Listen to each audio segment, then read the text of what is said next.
remember you.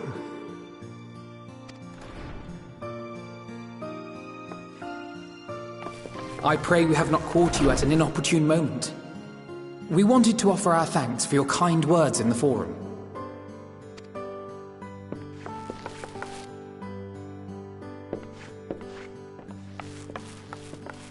Well, I could hardly let that inquisition go unchallenged. I've always believed that curiosity should be nurtured, not stifled. Thankfully, a majority of my colleagues agreed. A slender majority, aye, but a majority nonetheless. Had the vote not gone our way, we would be having a very different conversation, if any at all. Though I'd like to think you would have not given up on our cause. I'm told you paid a visit to the Annex afterwards. Yes, that's right. I was hoping to speak with the grandchildren of my dearly departed friends Galuf and Louisoix in a less dour setting. But it seems I just missed you.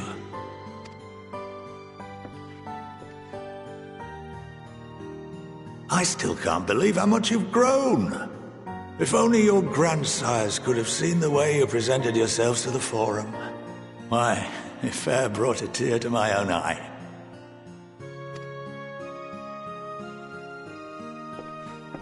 You must have the patience of a saint, putting up with this lot and their antics.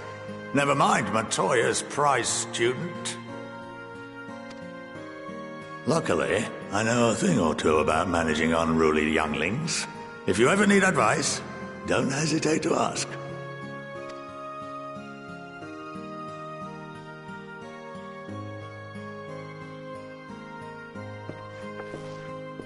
If I may, there is a rather more pressing matter we wish to discuss.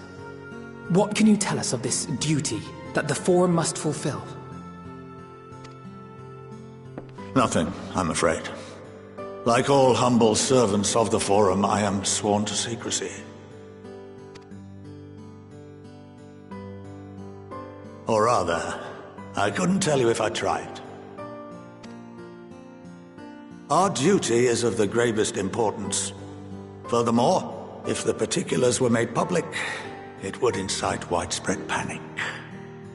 As such, those entrusted with this duty have been bound by an enchantment, which prevents us from speaking of such matters without the express permission of the Forum.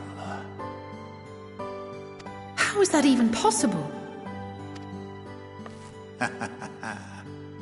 It's been some time since I last gave a lecture. Please, take a seat.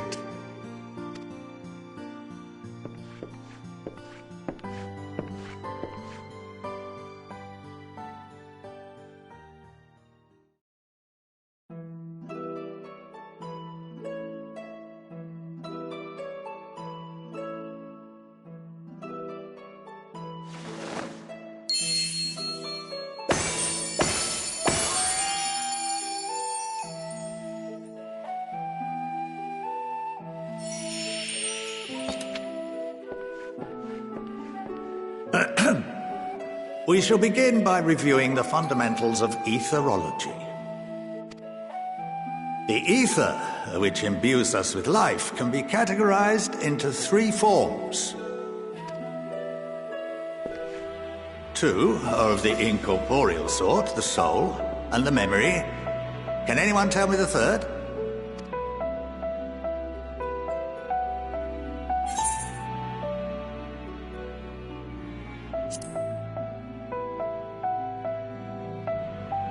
Yes, very good. This is the form with which the layman is most familiar. Consumed by even the simplest of daily activities, and replenished by the food and drink that sustain us, this form of ether is in constant flux. In contrast, the ether that comprises the soul is rarely subject to dramatic change. The same can be said for memory, as the two are intrinsically linked.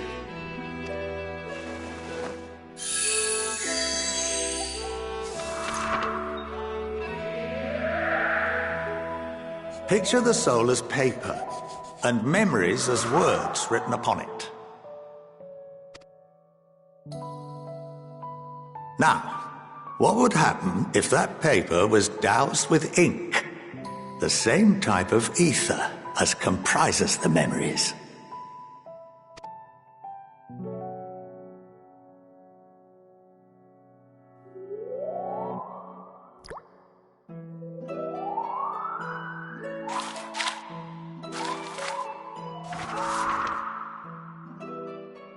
It would blot out everything that was written. Precisely. We would be unable to recall the memories, and any activities that depend upon them would be hindered as well. In fact, this exact phenomenon was observed on a vast scale not so long ago. And what might that have been?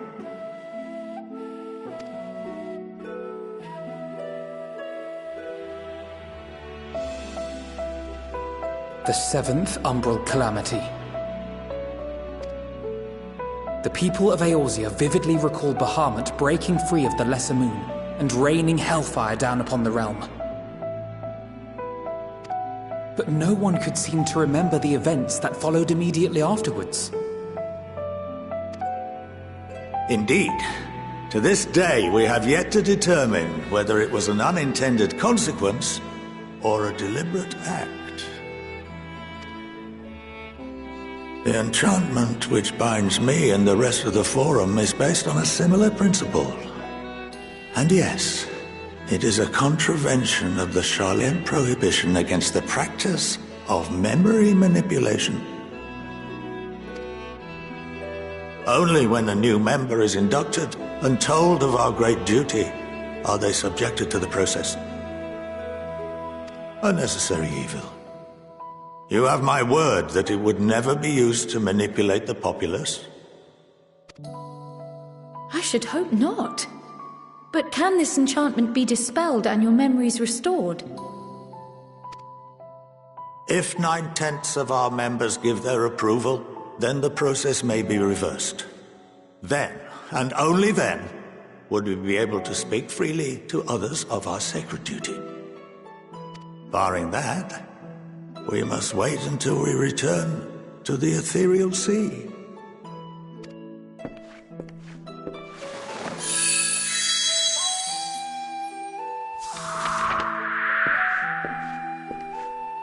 For there we will be purified, the blots upon our souls washed clean.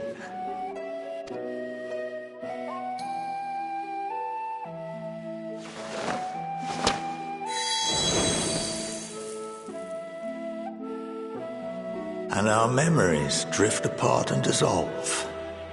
Rather defeating the purpose, I suppose.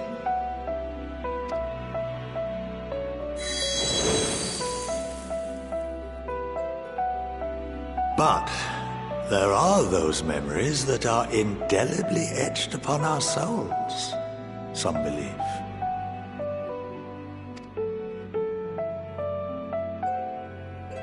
What happens after that?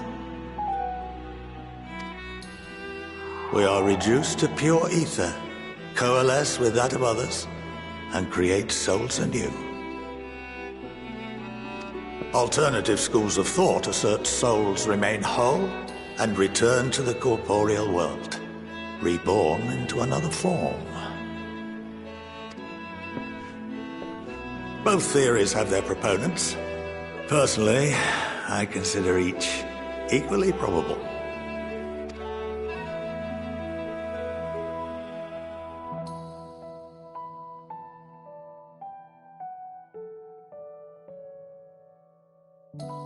Well, I think that's enough education for today, now that I've given you some food for thought. Or rather, an entire banquet.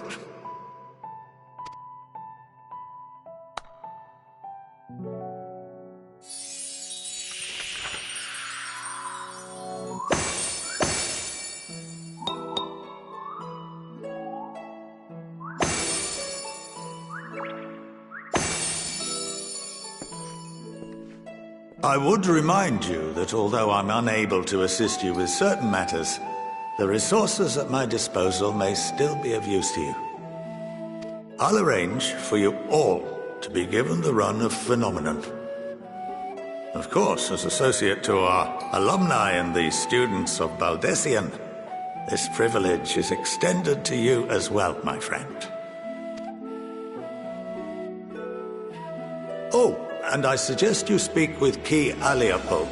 She's well known among the artisans of Sharlayan, and her network of contacts may prove useful in your search for knowledge.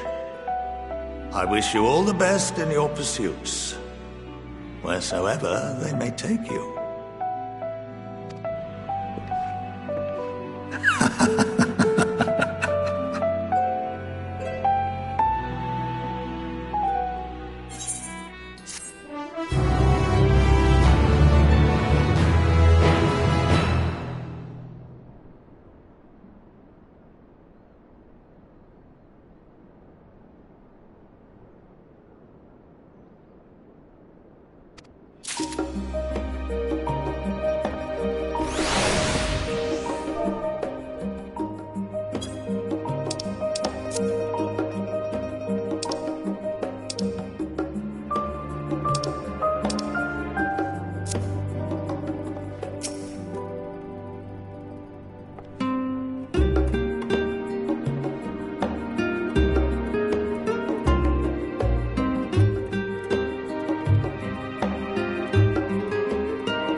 By the 12.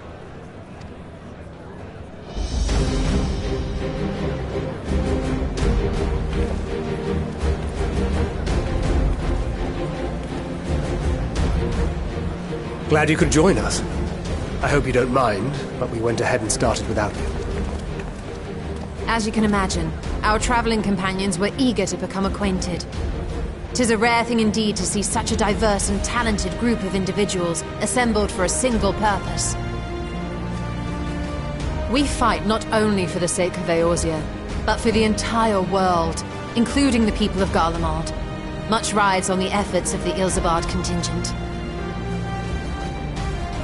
Indeed, which is why I am glad to find myself in the company of many trusted comrades, yourselves included. Lucia! I have come at the behest of Lord Emmerich, who has honored me with the role of Ishgard's representative. For the good of all nations, not least my former homeland, I am determined to see this mission through to its end.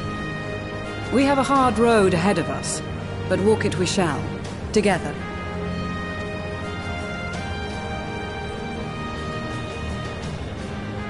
We too welcome this opportunity to work together once more. I have faith that, if there is a way to resolve this conflict, we will find it.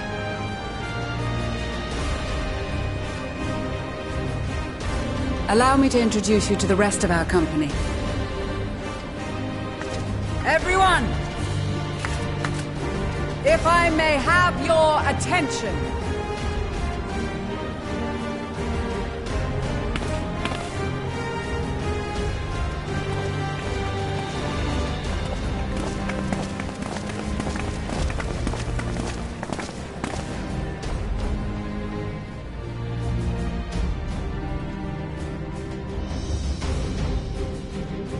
Might I ask you to speak first?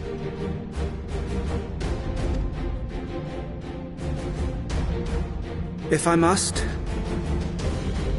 I am Arun Senna, spokesman for the Gridanian delegation, here on behalf of my esteemed sister, the Elder Seedseer.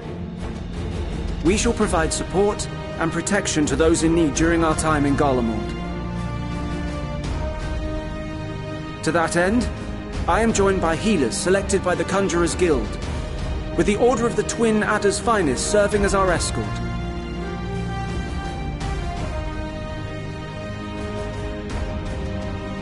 Of course, with an experienced white mage such as yourself accompanying us as well, those requiring more involved treatment will be in safe hands. Raya O sends her regards, by the way.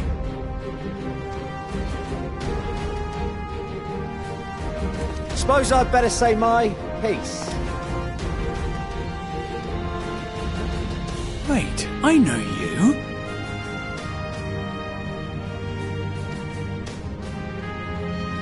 The name's Sicard, in case you've forgotten. Truth be told, I'd rather you had forgotten. Any road, the Admiral asked Captain Hilfear to send his best, and for whatever reason, he picked me.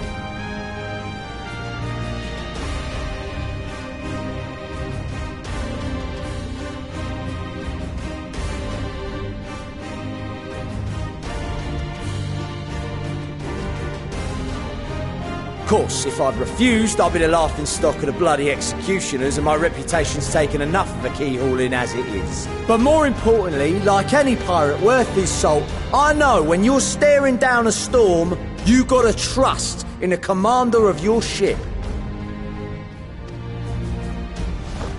So if the Admiral wants us to go to Garlemald, not for plunder and glory, but the promise of peace in our time, then that's what we'll do.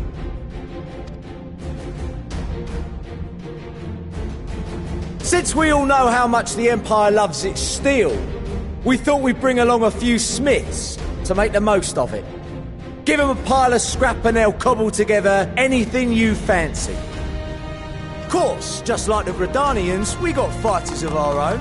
We might have come with a more constructive purpose in mind, but we're more than capable of cracking skulls, believe you me.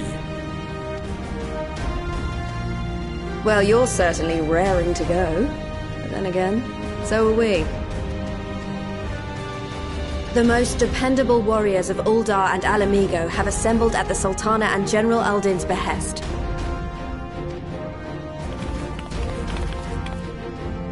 If Garlemald has truly fallen, then the whole place is likely to be crawling with Telophoroi. We'll need plenty of troops to clear and hold a path for others to follow. That's where we come in. Naturally, Marshal Tarapin and I will be leading from the front.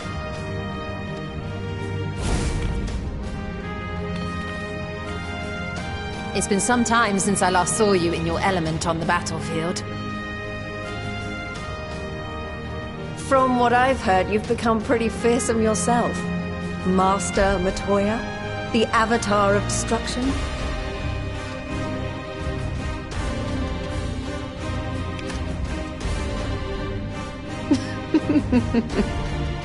With comrades like these, I know we'll succeed, no matter what awaits us. And then we might finally get a chance to enjoy a good long rest. But until then, let's give it our all.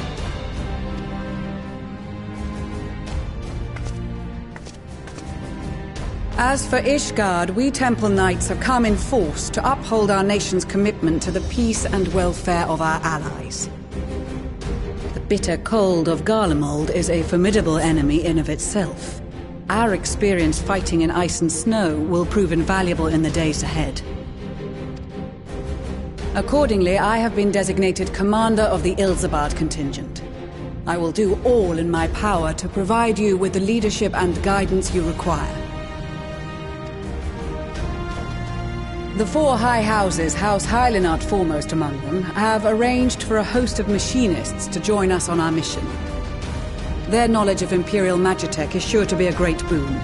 They will address any problems of a technical nature, together with the smiths of Limpsa Lomitsa. There is another awaiting introduction. Lord Emanolain! Ah, yes. Emanolain de Forton, at your service. Though, lest there be any misunderstanding, I should stress that I've not become a fearsome warrior while you were away. Rather, far from it, actually. My brother, in his infinite wisdom, decided this would be an excellent chance to make something of myself. Oh, and fight for world peace and all that. But, should the opportunity arise for a spot of ballroom dancing, I will be your twinkle-toed gentleman of light.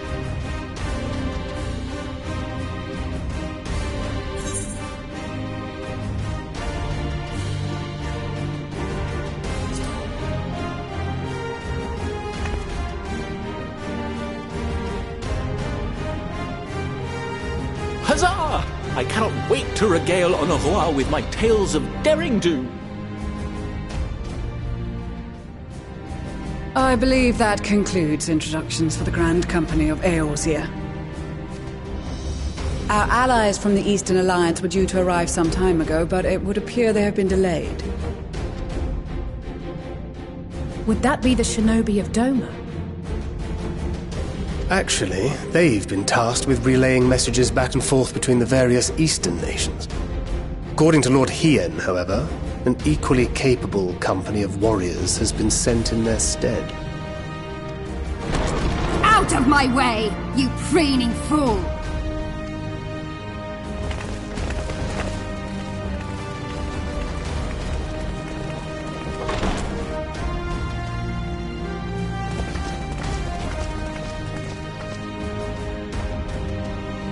Forgive us for coming late.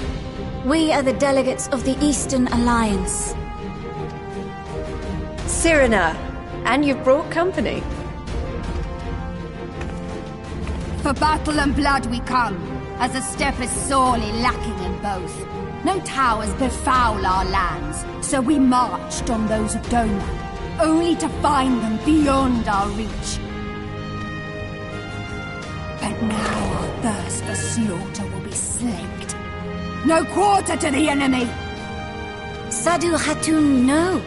We go to make peace with the Iron Men, not war. Warriors of the steppe, we've heard many tales of your bravery. We welcome you as allies. And these other ones you have brought are... Members of the Dalmascan resistance group, Lente's Tears.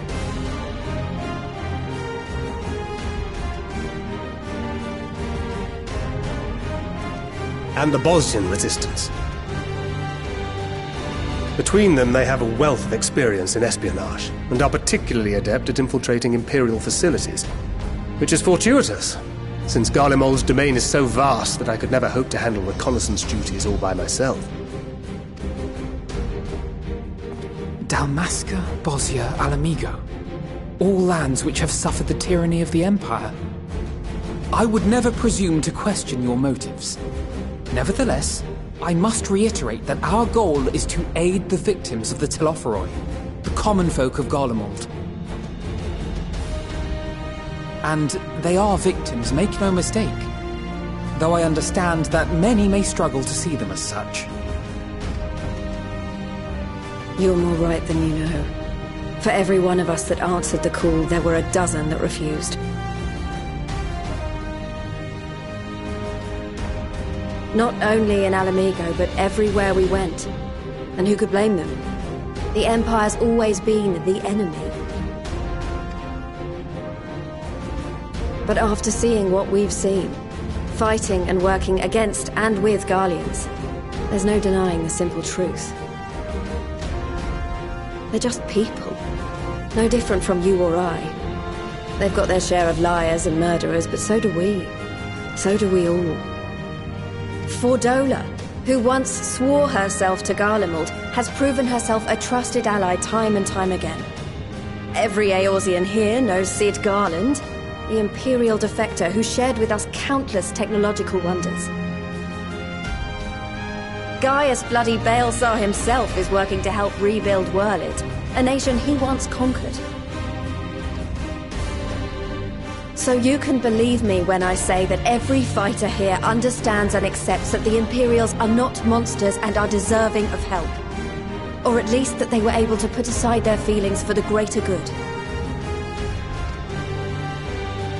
It won't be easy, but we're all determined to make this world a better place.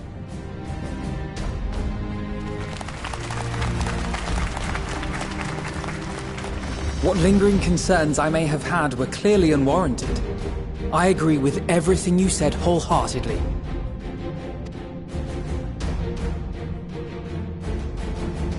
Then we are in accord. Now, let us review our strategy. To reach the Garlean capital in northern Ilsabard, we must cross the central mountain range. Fortunately, Garlond Ironworks can provide aerial transport, sparing us this most treacherous part of our journey. However, attempting to fly any closer to Garlemald would attract the attention of the Telophoroi. As they appear to have seized control of the majority of the Imperial military, we must assume that includes its fleet.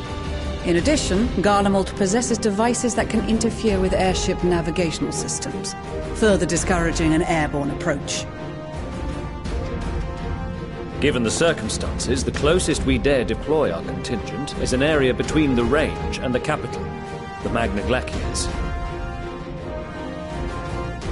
From there, we must travel the rest of the way on foot.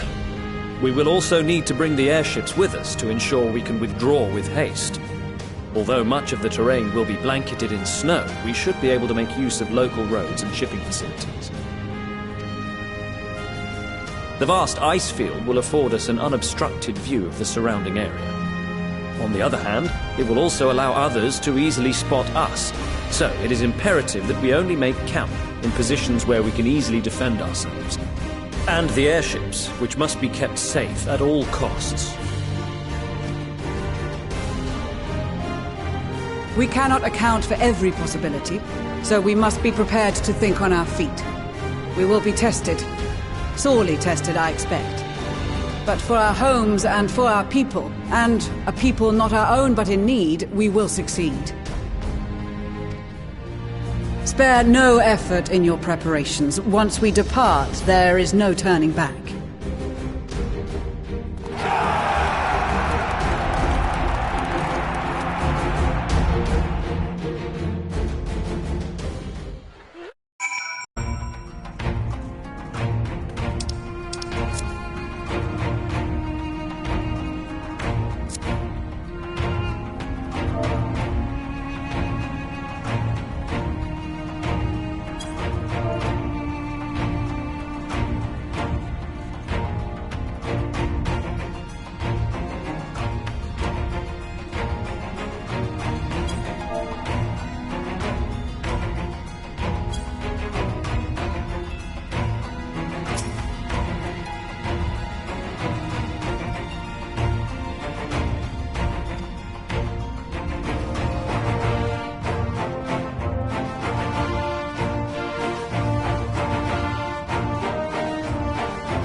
Ilsabard, divided in twain by a vast mountain range.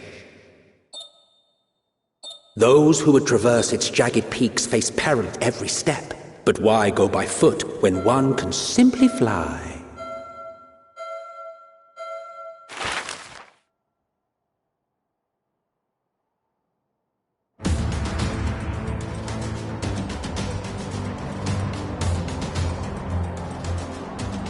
On the outskirts of the Imperial capital, in the frozen wastes of the Magna Glacius,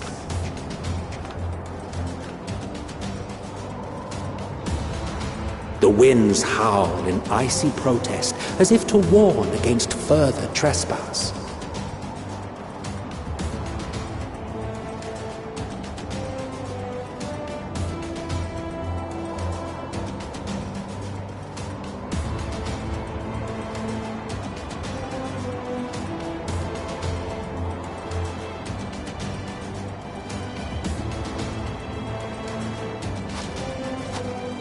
We've received word from Thancred's reconnaissance party.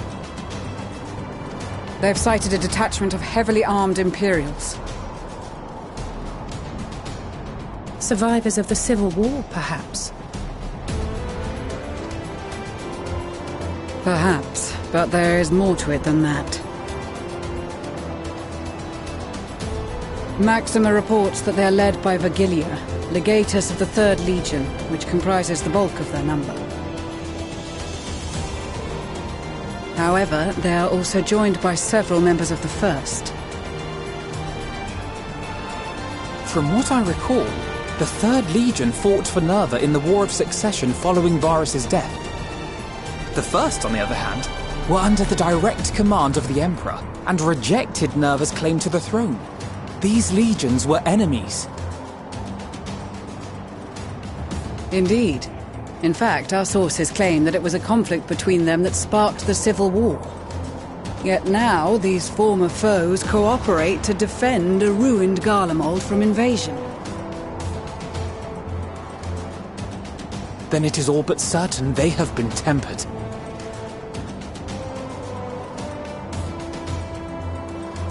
So, what's the plan?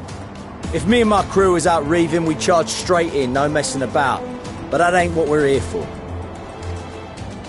Quite right. Soldiers or no, they are people of Garlemald, the very ones we have come to aid. Direct confrontation is unavoidable. Nevertheless, we must make every effort to limit casualties on both sides. Rather than kill them, I would remove them from the field. How so? Savage beatings, disarmament, and imprisonment? Not impossible, but easier said than done in the heat of battle.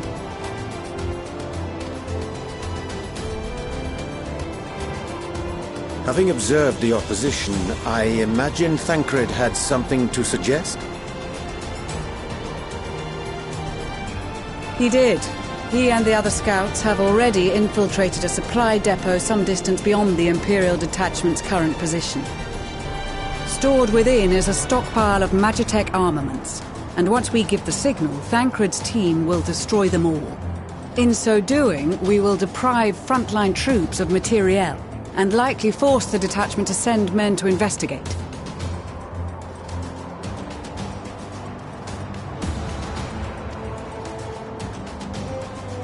Divide and conquer. Not a bad idea. Once the scouts have finished their preparations, we will split into 2 groups. The first will form the vanguard, while the other brings up the rear with our supplies.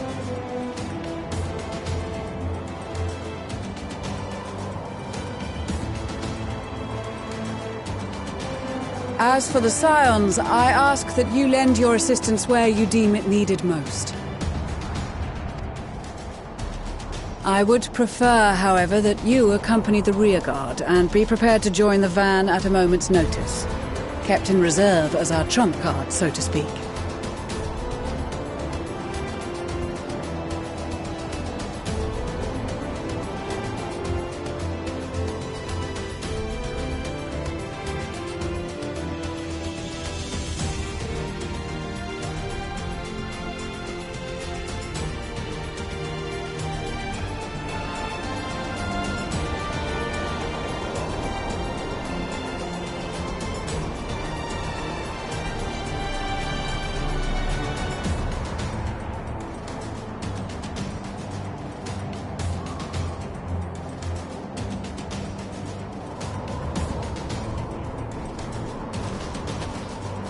Your proposal was well received. More specifically, they asked that we destroy the Imperial's toys in as spectacular a fashion as possible.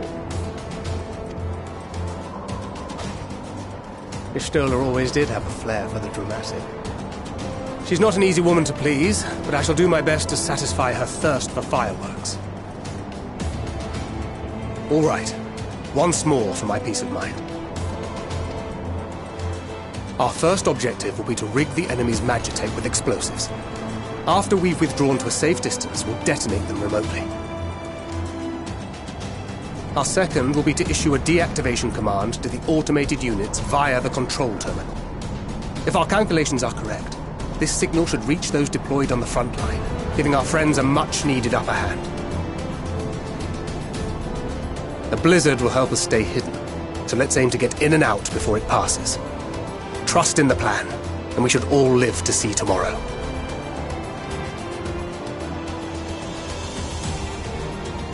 In the meantime, I will relay messages back and forth as the situation unfolds. You'll forgive me if I ask again, but are you certain you wish to play the lone wolf? Wouldn't have it any other way. Call it foolish and reckless if you like, but I'll get the job done. I always do. Very well. I wish you the best of luck.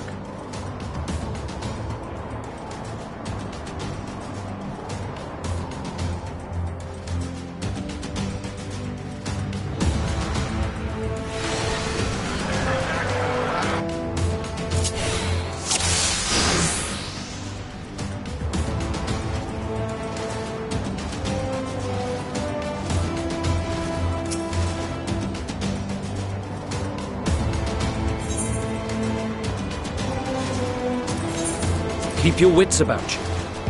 It's time. We only have one shot at this, so let's make it count.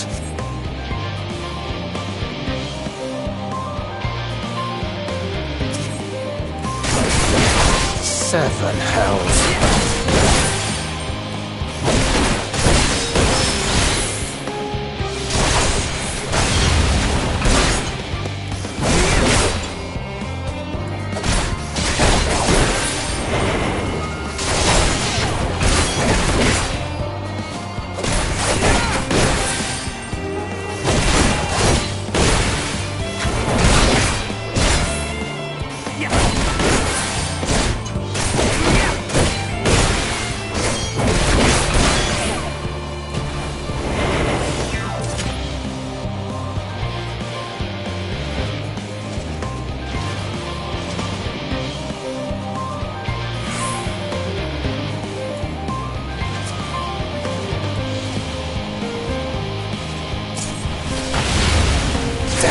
Spotted.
Seven hells.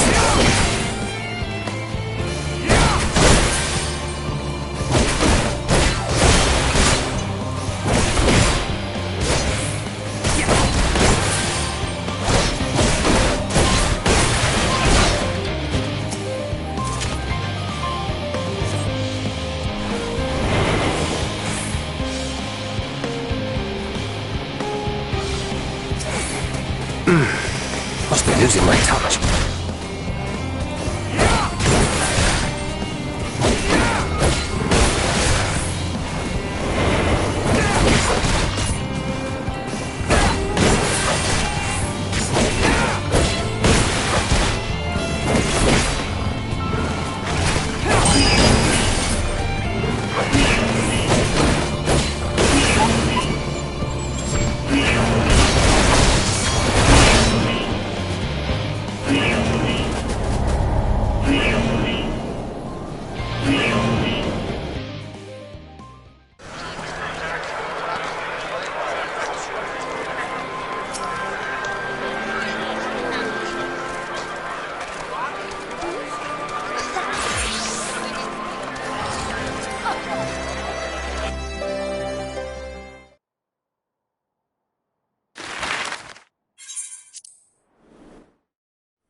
Keep your wits about you.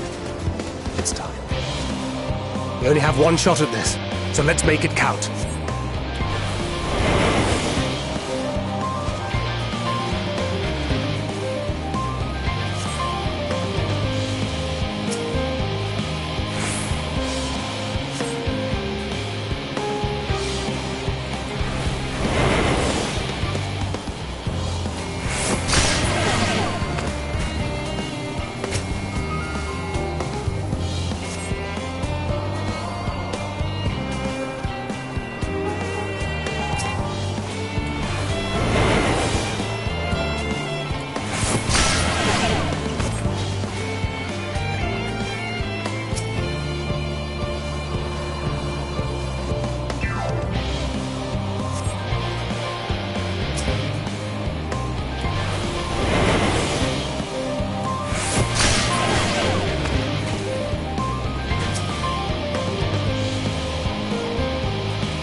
Seven hells.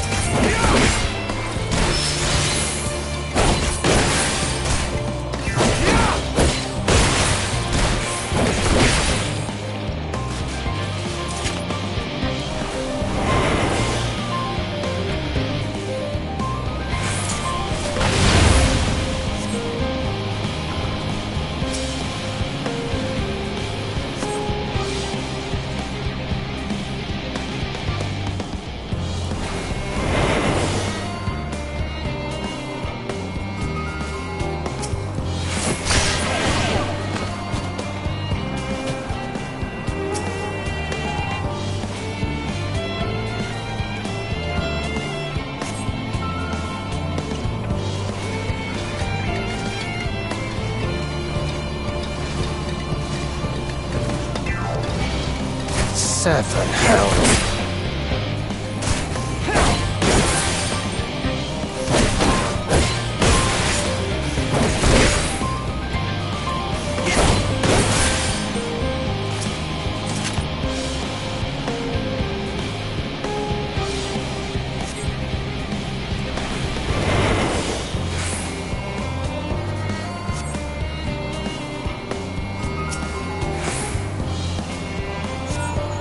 This is Thancred. The explosives are in place.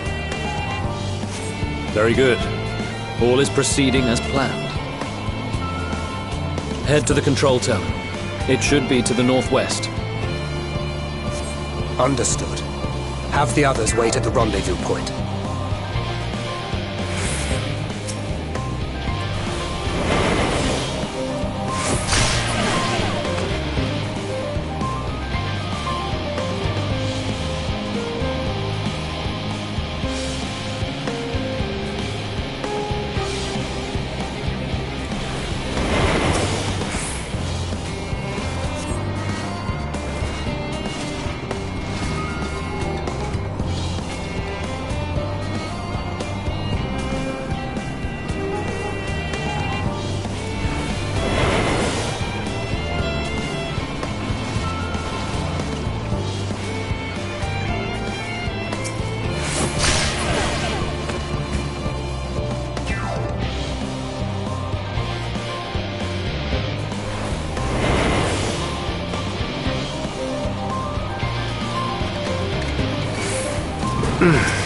Must be losing my touch.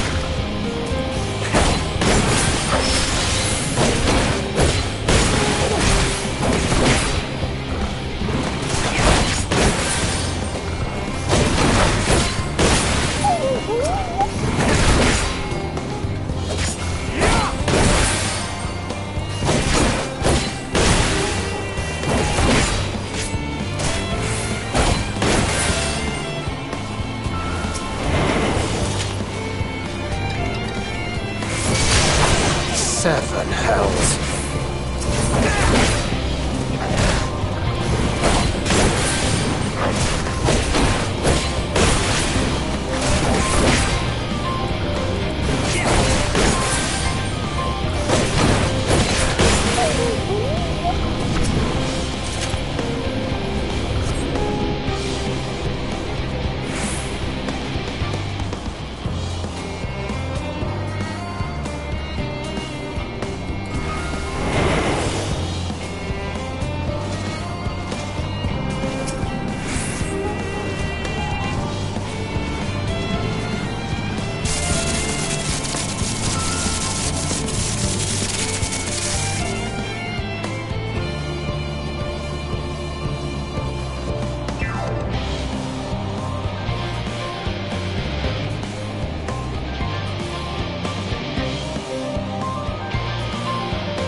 You are returned, and none the worse for wear, to my considerable relief.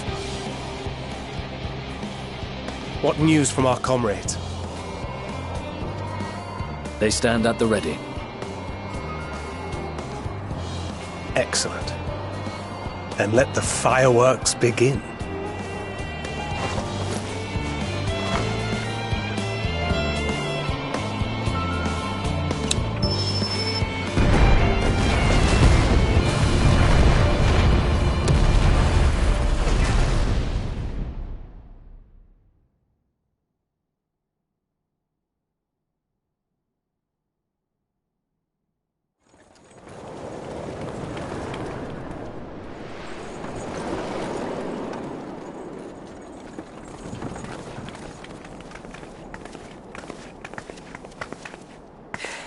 The blizzard's beginning to clear. The Vanguard should be engaging the Imperials any moment now, if they haven't already. Ishtola and the others are with them, so I'm sure they'll be all right, but...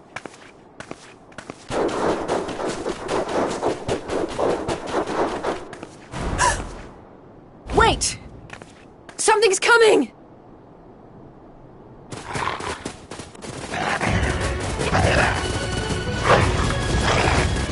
Oi, oi! Looks like we ain't the only ones who sent out scouts. Keep them away from the carriages! We lose those, and we're as good as dead!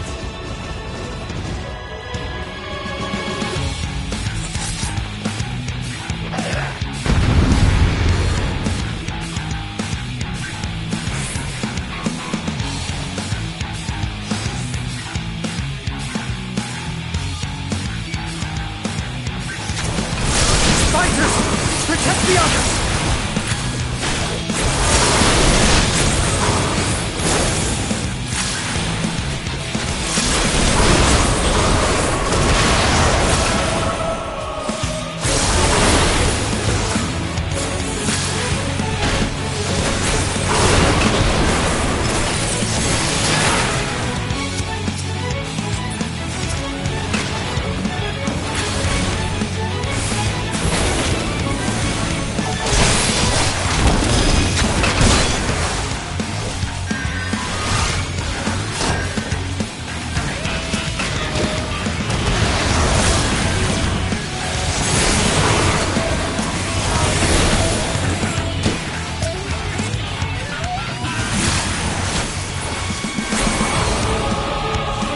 A brief respite, but stay alert. Keep the carriages safe.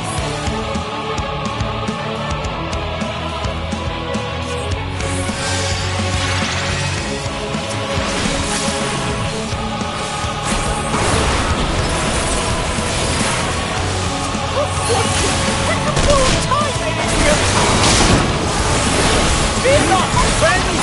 The savior of Ishgard is here!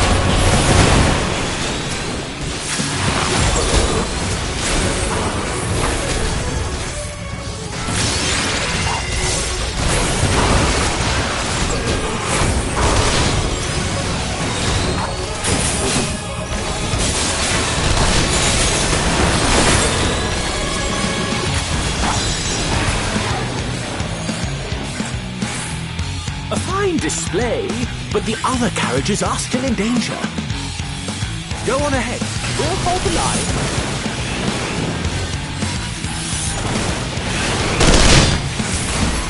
We're the only ones still struggling.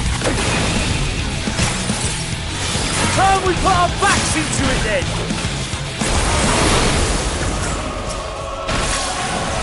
I've been itching for a good spat.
Back there?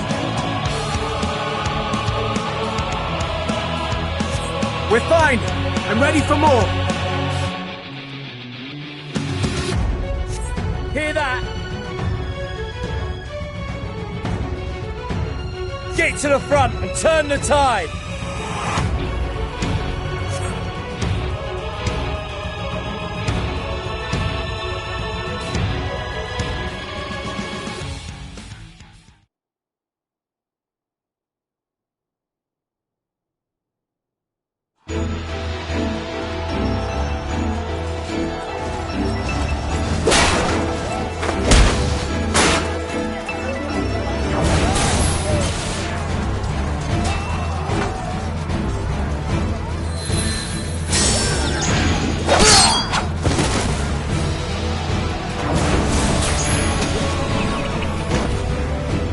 Removed from the field was not a euphemism for enthusiastically murder. It's nothing that won't heal. In time. The trouble is, their tempering has made them utterly fearless. Subduing them would be easier if they had the capacity to submit in the first place. Well, this is the path our young chargers would have us walk, and that we all agreed to follow. You knew it would be hard, yet still you pledged your lance, did you not?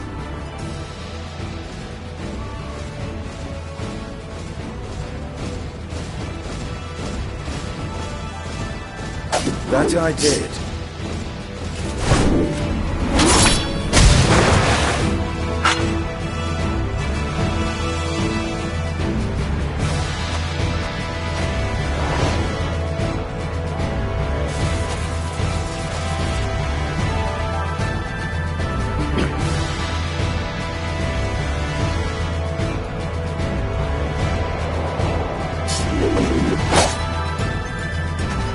That's for Gilia.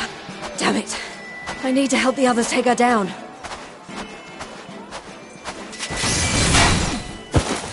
There's no end to them!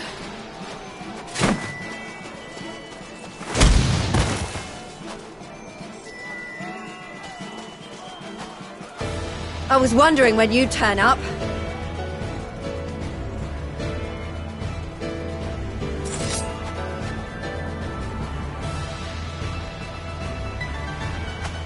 There's no stopping us now. Come on, let's show them what we're made of.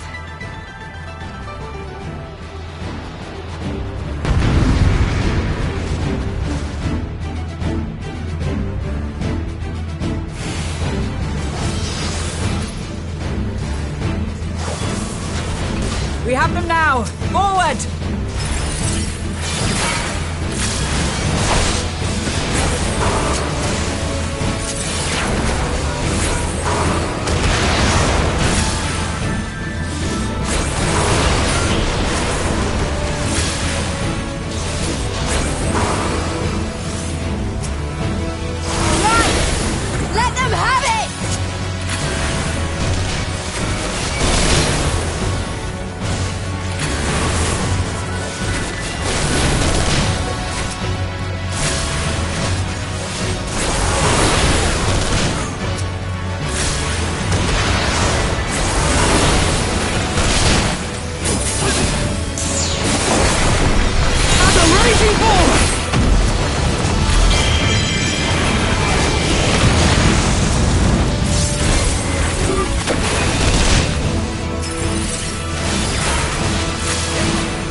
time!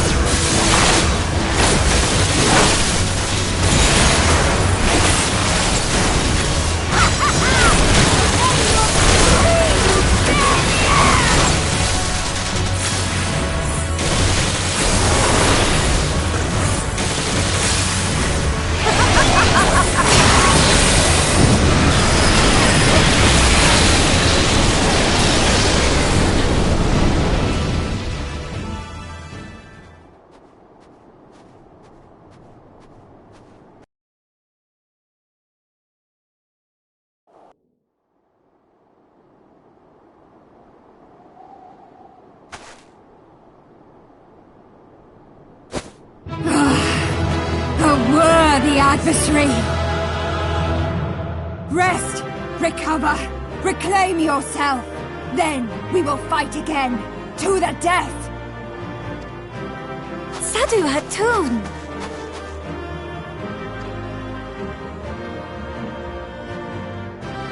That was the last of them. The day is ours, thanks to your timely arrival. What of the supply caravan?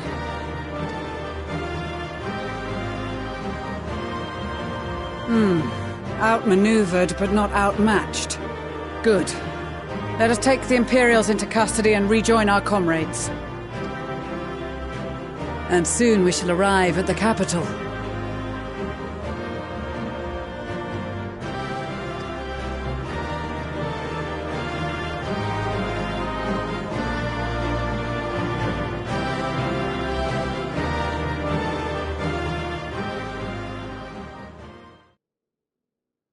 So cold and unforgiving. Thus spoke Emperor Solus as he gazed upon his barren domain.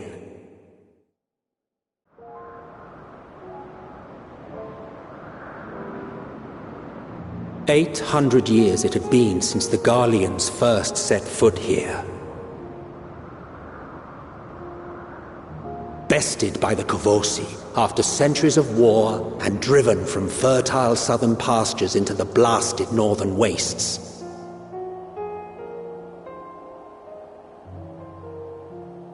In that garden of desolation, they clung to one another for warmth, freezing, hungry, desperate, hated.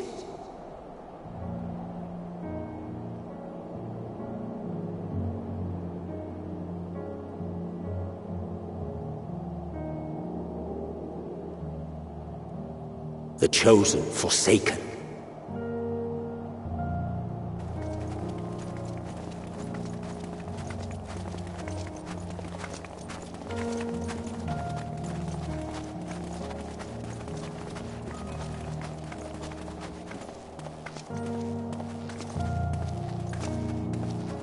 In the year 1513 of the 6th Astral Era, a young legatus named Solus single-handedly sparked the Magitech Revolution.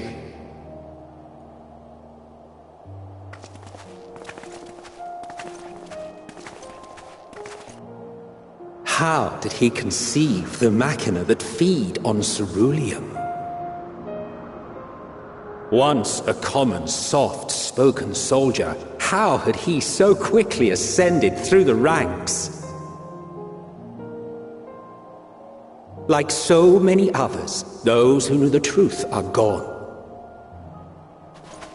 Taking in the capital with his eyes for the first time, I recall thinking to myself, far colder on the earth than in the heavens. Yes, far colder indeed, bitterly so.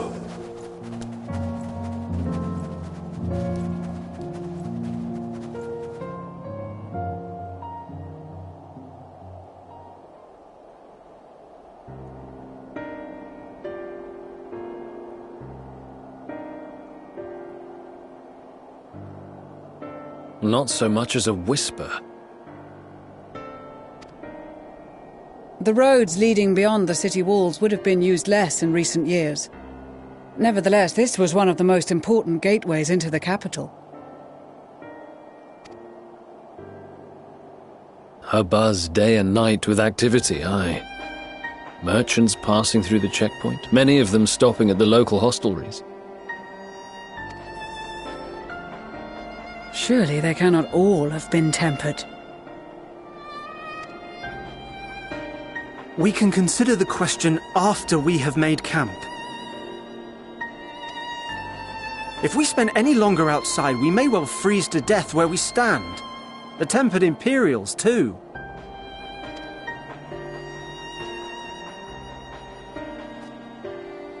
This will be our temporary base of operations.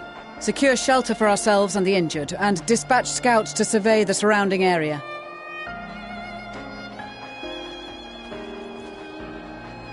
If we're planning on staying here a while, we ought to give this place a proper name.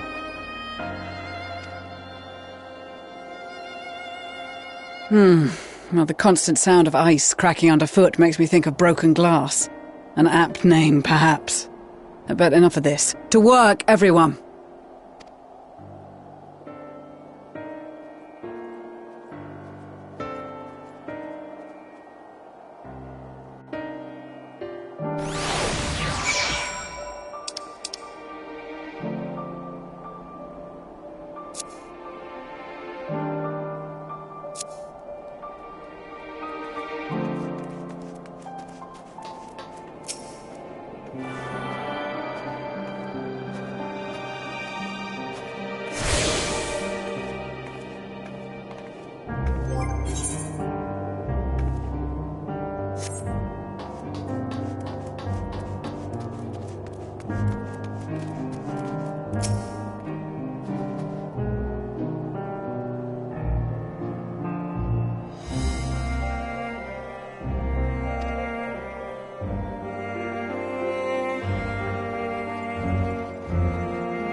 Our present situation is as follows.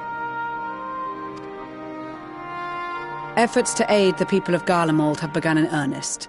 Moreover, having entered into the capital, the Imperial Palace is within our reach. But before we proceed further, we must learn what has befallen this city, for therein lies the key to understanding and combating the Telophoroid's designs. I have a suggestion, if I may. Several of the Imperial soldiers we captured on the Magna Glaciers are members of the Populares and acquaintances of mine. Once we have cured them of their tempering, they should be able to give a reliable account of the events leading to the capital's downfall. A promising idea.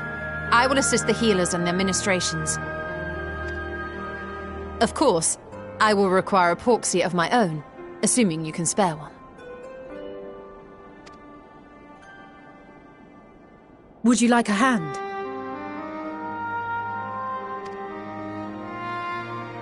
No, I am sure we will manage. Better that you take my place in the field. The noxious ether of this place disagrees with me, and as I shall need to draw on my own for the treatment, 'twill be prudent for me to remain within the camp.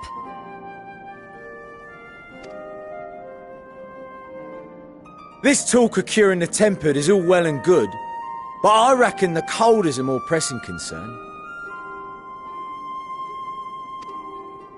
All the houses round here are fitted with ceruleum heaters that could keep us warm and toasty. Problem is the machines seem to have given up the ghost, and if we keep sitting around, freezing our asses off, we'll be next. My smiths reckon that with the right parts, they can have them working again, but it won't be easy. Understood. The machinists will assist them in the repairs.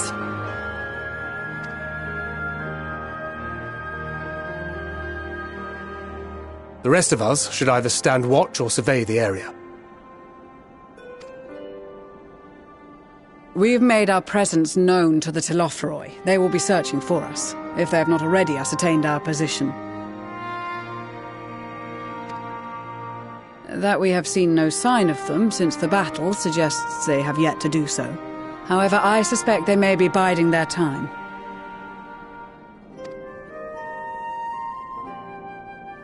Or perhaps we are beneath their notice.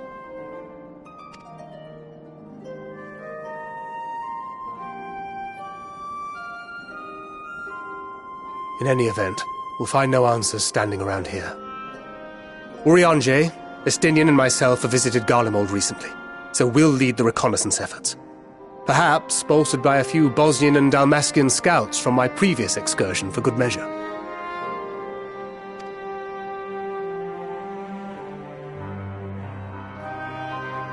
Don't forget about us Alamegans. We have experienced scouts of our own. Well now, this is turning out to be a rather sizable team. With such numbers, we should be able to cover a wide area with relative ease, including that surrounding the Imperial Palace. How about you, Graha? I have a feeling we'll find a use or two for that vanishing spell of yours.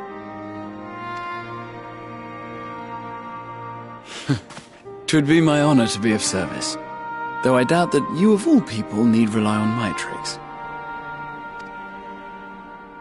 That leaves us with guard duty. As a matter of fact, I have something else in mind for the two of you and Alphino. Between here and the center of the capital lies the Eblan Rhine. I would have you search the area for survivors. Your keen sense of direction, honed in your extensive travels, should prove useful in navigating the ice fields.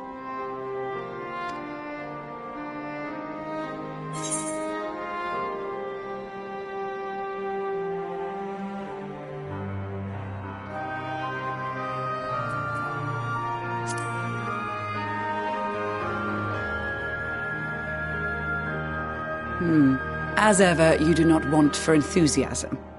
But given your experience traipsing about through Kurthus, I should be surprised if you let a little inclement weather dampen your redoubtable spirits. And even if that were the case, the promise of hot soup upon your return would surely spur you to action. You all have your duties. Let us make haste. May the Fury bless and keep you.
blood trail. We found one. They were attacked.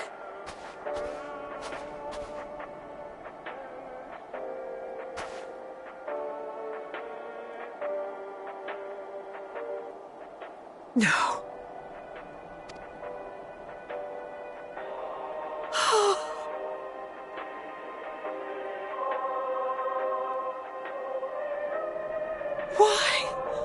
Why wouldn't they?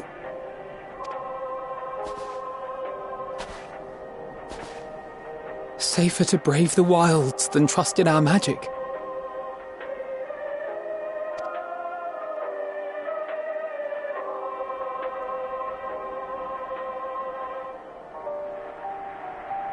We should have... I should have...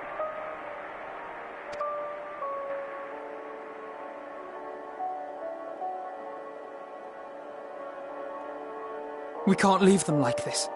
We have to take them home.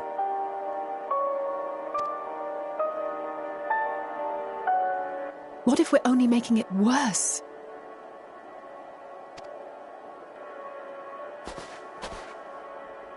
Maybe we don't belong here, but neither did they. Not out here in the wind and the cold.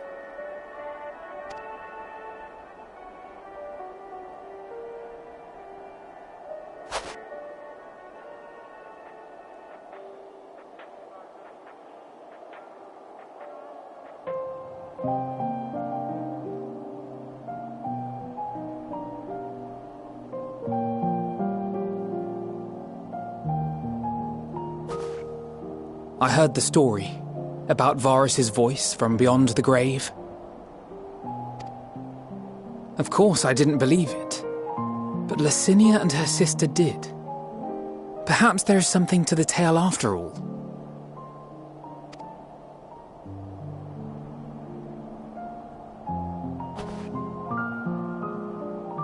I want to understand, so I'm going to borrow this for a while, if that's all right.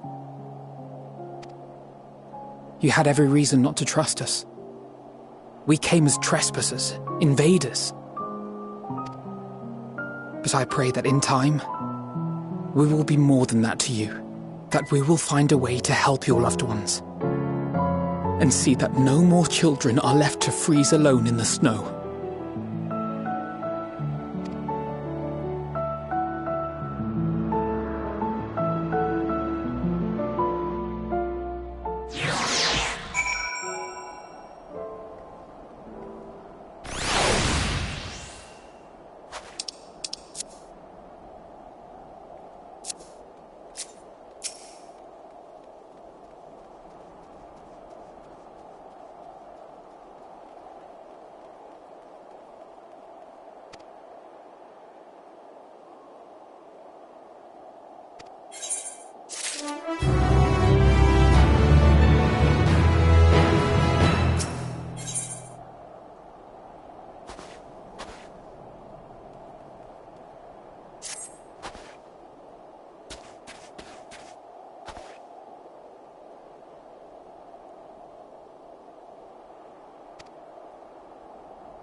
Thank you for your report. We shall inform the troops of these developments, and instruct them to proceed with the utmost caution should they encounter any survivors. Allow me to go and speak with the ones at the victor's spoils. They may be more willing to listen to a fellow Garlean and accept our offer of assistance. I pray you are right. And though I am loath to burden you any further, should there be an appropriate occasion to speak of Licinia and her sister, please do so.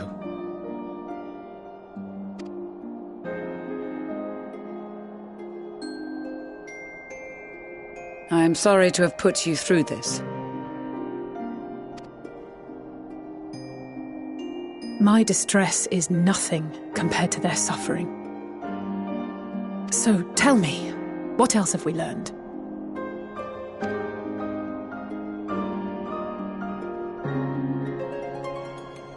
As you may have already heard, we have succeeded in curing the members of the Popularis, Maxima identified. They have provided us with some intriguing insights into the current state of Garlemald.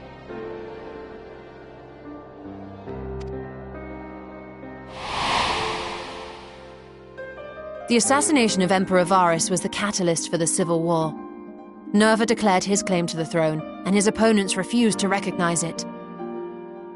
Fighting broke out in the capital, where Nerva's 3rd Legion clashed with the 1st, who remained loyal to Varus even after his death. Of course, even Imperial warmongers would balk at the idea of turning their shining city into a battleground. Like burning down the wood to spite the wasps.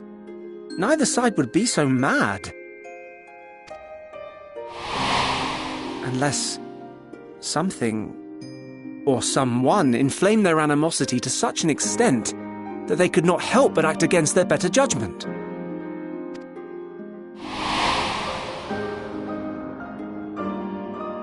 It brings to mind events at the Gimlet Dark, does it not? The Emperor's sudden withdrawal from the front lines, specifically. Nerva and his father, Titus, Varus's then political rival, took advantage of rumors that Crown Prince Xenos had been possessed by a demon. Elidibus, what better way to disparage your enemies than with the truth, or a close enough approximation? Indeed. But before their accusations could be substantiated, many of Titus's followers were silenced. While some were merely stripped of their status, others died under curious circumstances. One after another, suddenly and suspiciously. Again, Elidibus. Like as not, he had a hand in it. No evidence was found to implicate Varus, certainly. Nevertheless, Titus, Nerva, and the 3rd Legion would have judged it a brazen attempt by the Emperor to rid himself of his political enemies. And then, in the midst of this growing turmoil, Varus Sosgalvis is murdered.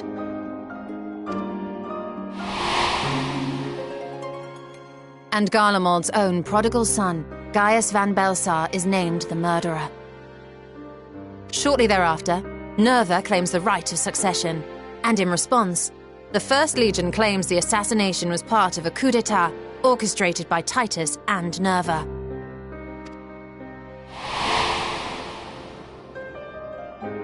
So no one is at fault, and everyone else is to blame. I should add that both parties received substantial financial backing, presumably to provide them with the means and encouragement to pursue a swift victory, and that these contributions came from the self-same benefactor. I'd heard House Brutus had been filling the 3rd Legion's coffers, but the 1st as well.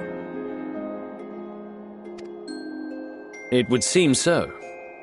Though the Popularis determined that the 1st Legion received funds from a variety of organizations, all had connections to House Brutus. So Fandaniel, in the guise of Asahi, was playing both sides against each other the entire time. The information we gained from my friends does not end there. One night, shortly after fighting broke out, the capital was shaken by an immense tremor. From that point onward, they have no memories, no recollection of any events, including our clash on the Magna Glaciers. But when asked about the Imperial Palace and its bizarre transformation, they somehow recall Emperor Varus giving them orders in their dreams. May the Tower of Babel stand as testament to the glory of Garlemald. This sounds awfully familiar. We have something to show you all.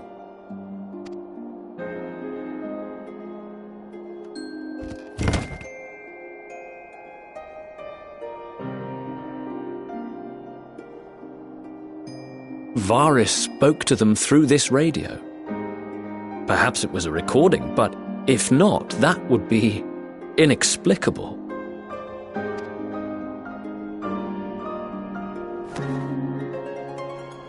We are of one mind, then.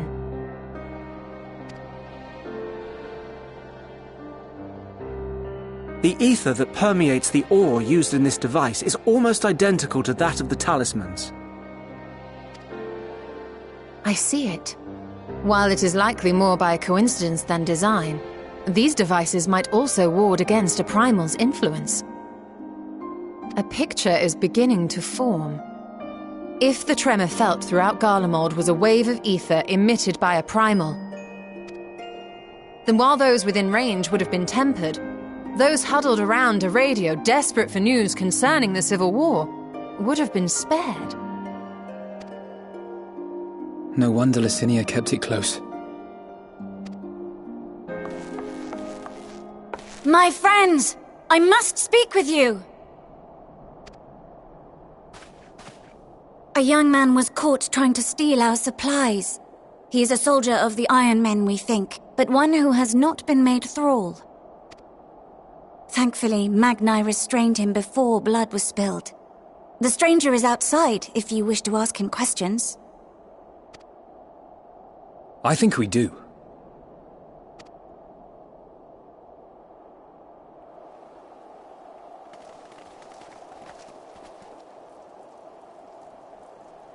Who do we have here?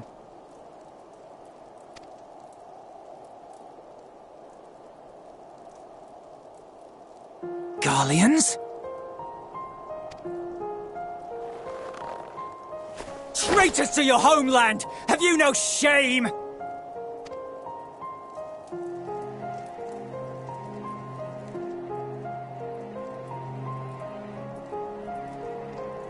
I am Lucia Junius, a Temple Knight of Ishgard. And you are? Iulus Pier Norbanus. And that's all you invaders will get from me. We are not here to invade Garlemald. Far from it. Like you, our allies in Eorzea and the Far East fight in defense of their lives and their loved ones even as we speak. But it is the people of Garlemald who have suffered most. This we know. And that is why we have come to offer you our aid, that we may unite against our common foe.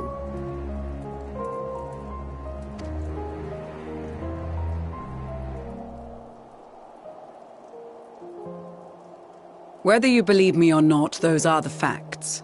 Now, answer me this. Why would a proud soldier of the Empire be reduced to stealing? The situation must be dire indeed for you to go to such lengths.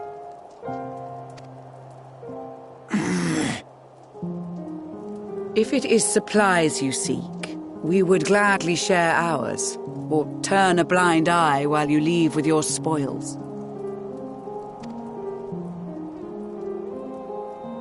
I will not negotiate. My commander will determine how to deal with you and yours. If you wish to treat with him, I will take you, but no more than 3.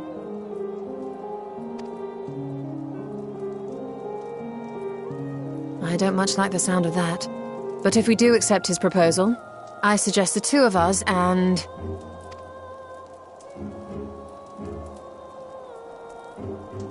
Please allow me and Alize to act as envoys. May I ask why?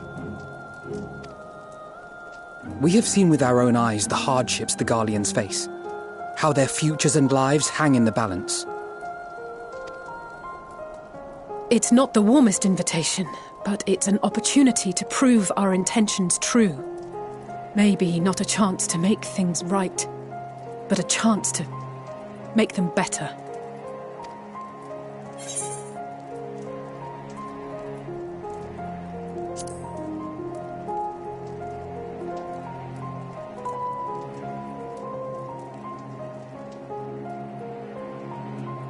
I can see that persuading you otherwise is a lost cause, but you will proceed with the utmost care.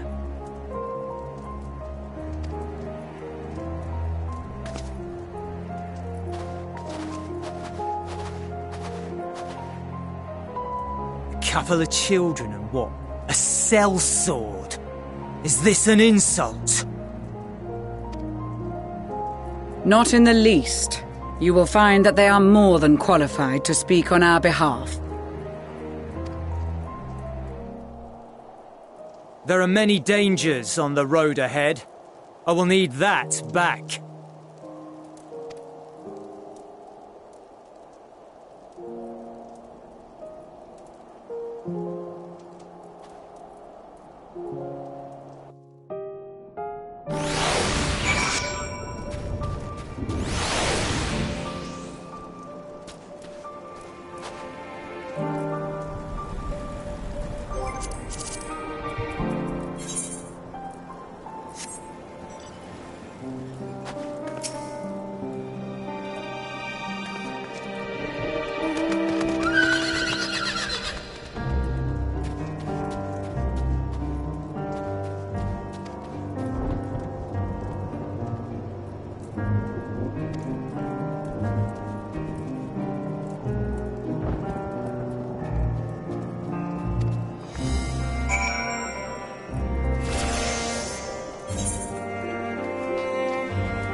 These are their chosen representatives.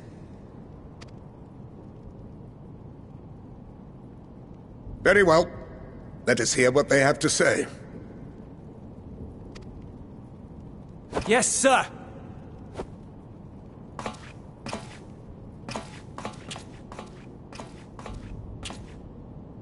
I present to you our commander, Lord Quintus Vankina, Legatus of the First Legion. The First? I had no idea you had survived.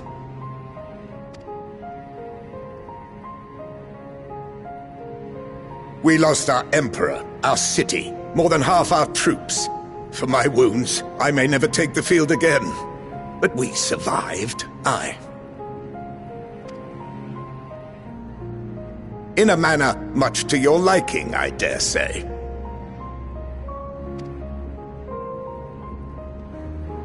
We have no intention of adding to your misfortunes, nor do we bear you any ill will.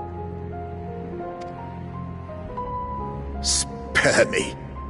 Though you children may speak in earnest, overtures of peace ever ring hollow in my ears. So long as man stands to profit from his neighbor's suffering, war is inevitable. Driven from our ancestral homeland into this blasted waste. Yet still you yearned to rob us of our paltry scraps. 'Twas only with Magitech that you learned to keep your distance. Though we knew it was only a matter of time before you regrouped and returned. Conquest and empire were our only defenses. Emperors Solus and Varus understood this, and through their campaigns saw us grow and prosper. Much blood has been spilled in Garlemald's name, aye. But if it is a choice between yours and mine, then it is hardly a choice at all. I do not deny that a great many conflicts throughout history were driven by the desire or necessity to gain by another's loss. That is not why we are here. Nor have we come to petition your aid in the war with the Telophoroi, grave though that threat may be. Our purpose is simply this. We wish to help you. Let us help you. If there is aught that can be done to ease your plight, we would be glad to do it. Perhaps you would.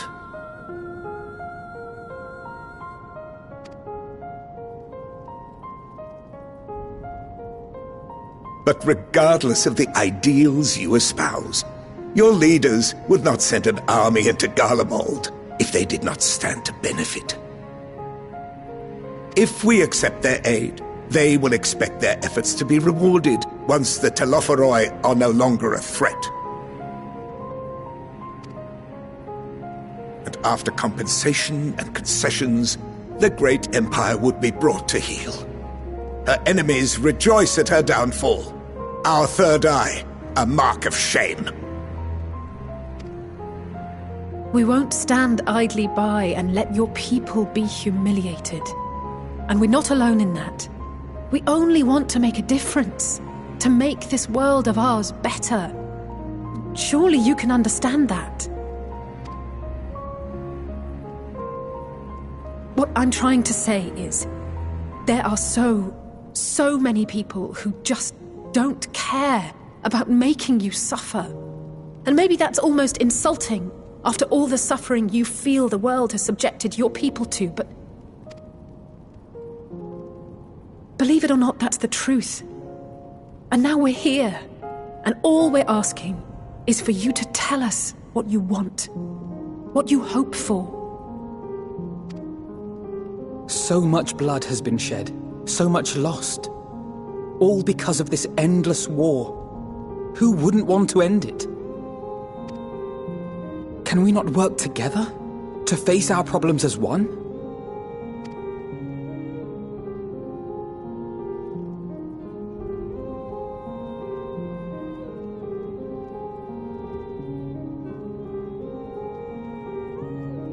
Answer me this, young peacemakers.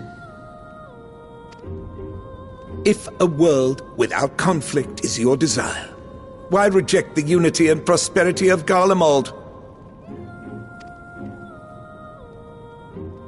Is it because we do not share your faith? That we do not share your heritage? That our ideals and virtues differ? That we cherish and hold in the highest that which you do not? Disparity is the root of discord, and peace built on compromise is flawed and fleeting. Happiness for one and all is a dream, and the reality is that to the victor go the spoils. That is why we Garleans will never submit nor surrender. For freedom and for pride, we will remain true to ourselves until the bitter end. That is my hope.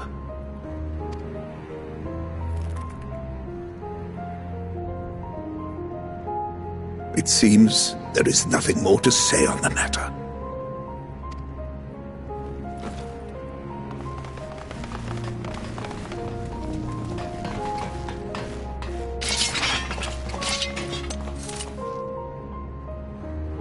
You will remain here while I decide what is to be done with you.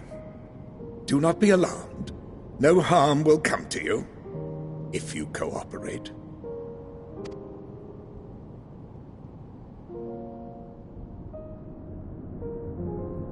We will not resist. However, as your guests, I ask that we be allowed to speak with the other members of your group. As you wish. I had no intention of locking you up, as by dawn you would be frozen stiff and you're no good to me dead. You are free to move about the encampment, but there is one condition. Collar them.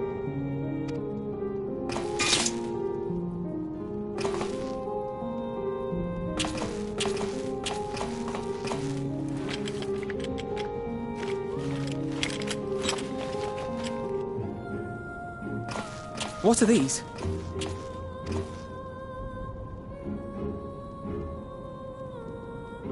Incentive. You'll be watched at all times. Stray too far or act suspiciously, and we will administer a rather painful shock. Stop! Keep away from that one.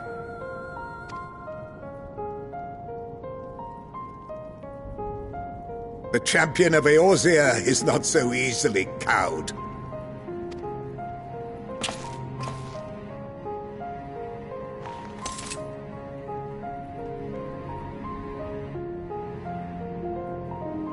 Even if she allowed herself to be collared, the shock would be no more than an itch. No.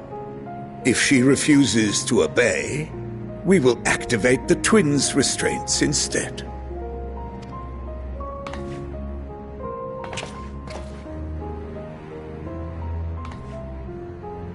You needn't worry about us. We'll forget we're even wearing them soon enough. Even now, you still... Why go to such lengths? What is it all for?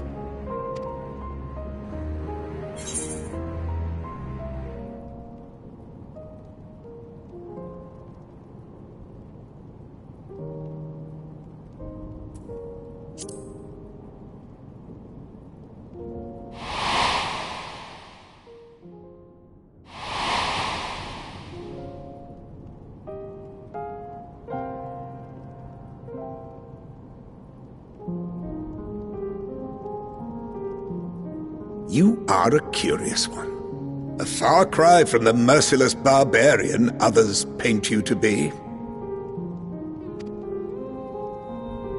You will be their warden. Take them away.